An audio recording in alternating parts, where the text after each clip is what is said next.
So we're looking at the cost of constant adaptation. So adaptation keeps us alive, but it does come at a cost.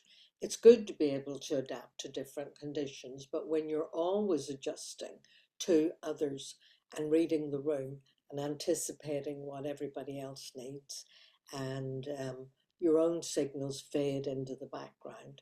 And over time, this erodes self-trust and blurs your identity. So, healing in this instance involves recovering the right to have your needs and your limits and your preferences. I remember a time in my life when I was just fitting in with everything and everybody and trying to be all things to all people and not succeeding very well because I was just human and I was young and sometimes things got a bit too much trying to please everybody all the time, and you can get burnt out with it. So recovering the right to have your needs is part of your healing. So reflections on that. Where have you adapted so much that you no longer know what you want? If somebody asks you what would you like, you're, oh, I don't know, whatever you like. Where you constantly defer to other people's preferences and you don't know what you want.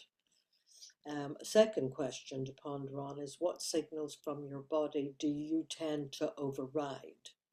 Now, we're in these questions, journaling questions, you'll notice we're looking at what do you think, how do you feel, and how does that come out in your behavior? Because we've tuned our bodies out and we don't even know what signals, if any, our body's given us. So what signals from your body do you tend to take no notice of? No notice, but now I'm inviting you to start noticing the signals from your body, whether it's your throat tightening or your heart tightening or your solar plexus or your gut. Notice whereabouts your thoughts and feelings create sensations in your body. And what might it mean to honor your limits, to start taking notice of your thoughts, your feelings, your sensations, not in a narcissistic, nobody matters except me, but actually that I matter as well as other people, and without apologizing or justifying what you want. So I'm going to leave you with that.